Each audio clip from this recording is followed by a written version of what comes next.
back, everybody, to the JR Wisdom channel. I want to thank new and old subscribers for returning once again, and for all of you that are viewing my channel for the first time. Hopefully you find something you like and you subscribe as well. I'm gonna get right into it. This whole issue, and you may have heard it. It's maybe a day or two old now, and I put the link, the title to all of this. Now that I have you here, basically, will black women still hurry up and buy? The case for this, I wanted to touch on this subject because of videos I made in the past about these beauty shops or these beauty product stores and things of that nature that sell the Brazilian body waves and the skin lightening creams and the soaps and the Remy's and all this Malaysian, all this crazy hair that they got out there.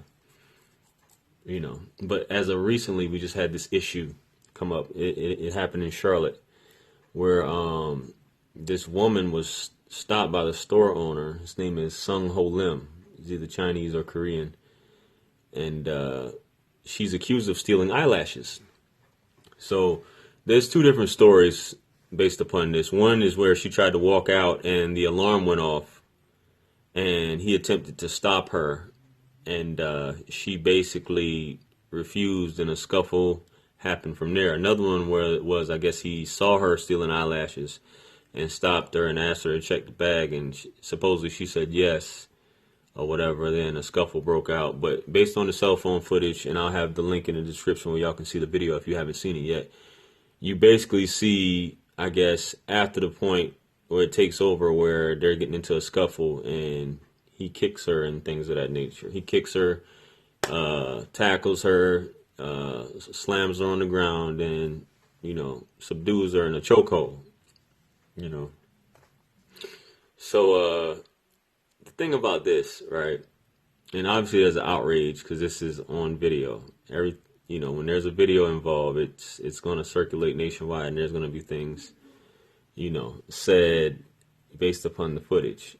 And I'm the first person to say whenever somebody puts out footage, I'll be like, because they'll be like, some people be like, well, we haven't seen the whole entire footage. I'm like, man, that's bull. With this one, he says he has his own camera footage, so I'm anxious to see that as well. But anyway, based upon that, he never got to look at the eyelashes and things of that nature to see if she actually stole it. So the police were called, but what I find strange is that she leaves before the police shows up. And she leaves and gets into a sedan, a gray sedan, and leaves the scene of where she was just assaulted by this man or restrained, and just leaves out, even though he went overboard and things like that. So he's supposed to be pressing charges. I guess that's what happened initially. And he said he's going to release the footage he has. I guess he's already viewed it to see that she actually was stealing.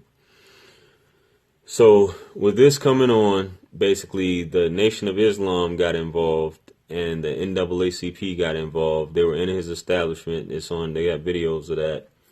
And basically ordering him to apologize. They're giving him like a deadline of 24 hours that he needed to apologize to her, or they were going to boycott and all these other things like that. So I think as of today, Sung Ho Lim got on, the news, and he said that he was crazy at the time. He lost it. He was sorry for doing it, what he did or whatever. So this whole situation going on, they were protesting with signs, talking about they're boycotting the place, this, that, and the third. My question is, with this guy that owns this beauty salon, right? How often has he seen this happen? What made him, or if it was just the alarm that went off, that's something completely different. But how often did he have to look for somebody stealing in his location, in his store? Second of all, okay, you got to look at this man. This man, like a lot of these beauty shops, they're in urban communities, and most of their dollars come from black people, for the most part. That's predominantly where all their customers are black people. So if that's your livelihood and your way of life, what makes you comfortable enough to do that? Whether she did or she didn't, for him to handle it in that way. What makes him comfortable enough to do that, not worrying about a backlash? That's one issue that I like y'all to think about. This man was comfortable enough to do this to her and put her in a chokehold. He had so much conviction that she stole, that he did all of this, and he was comfortable enough to do this in a black community, you know, without fear of possibly losing future customers or dollars or being shut down altogether based upon a potential boycott. That's one thing, all right?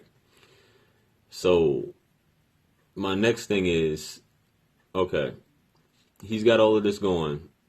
People are protesting.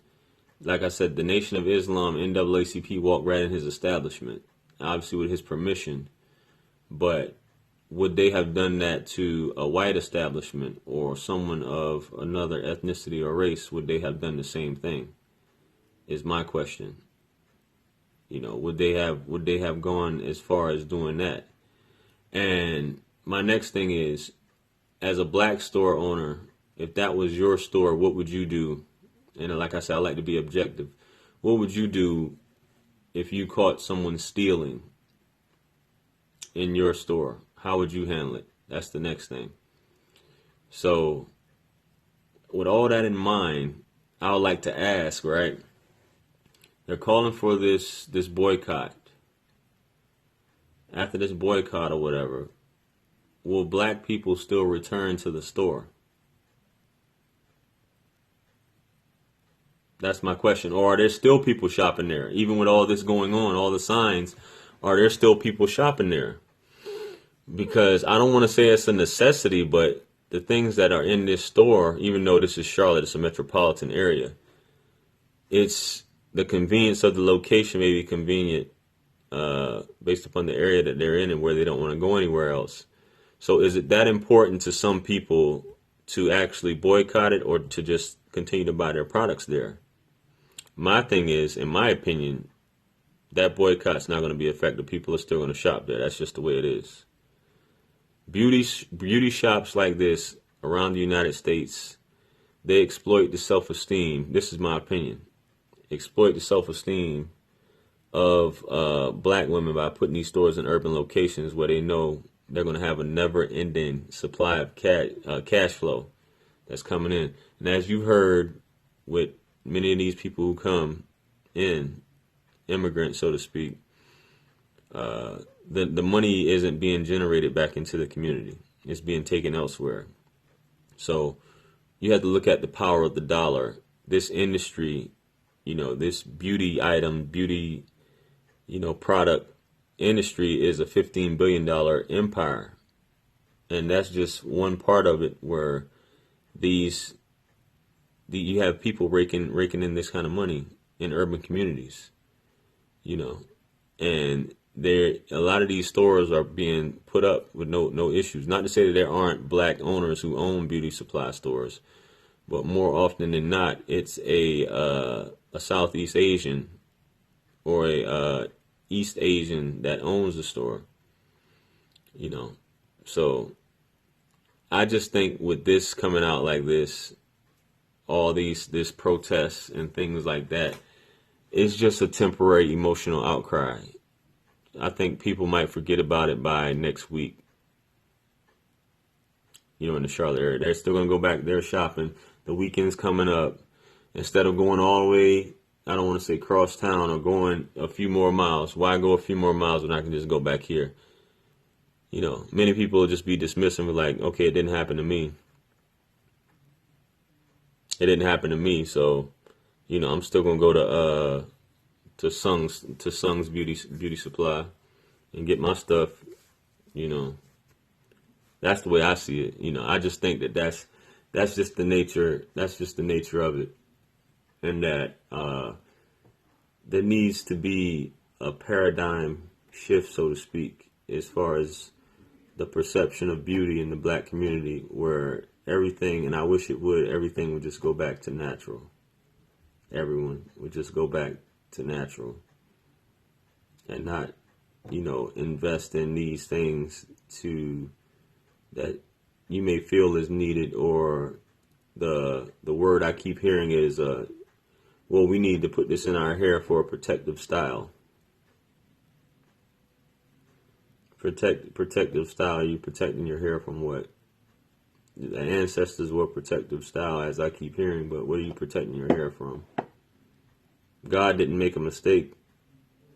Just my 2 cents. I mean, I know I'm going to get it on this video probably, but it's just my 2 cents. So go natural, focus your dollars, concentrate your dollars elsewhere, and support other establishments. If this is an issue where you feel like you're being abused by this store owner, and the store owner has no fear of repercussions and consequences, and he feels that he's still going to get support regardless, because he knows that his product is like crack and the black community needs it that bad, there's no fear of anything.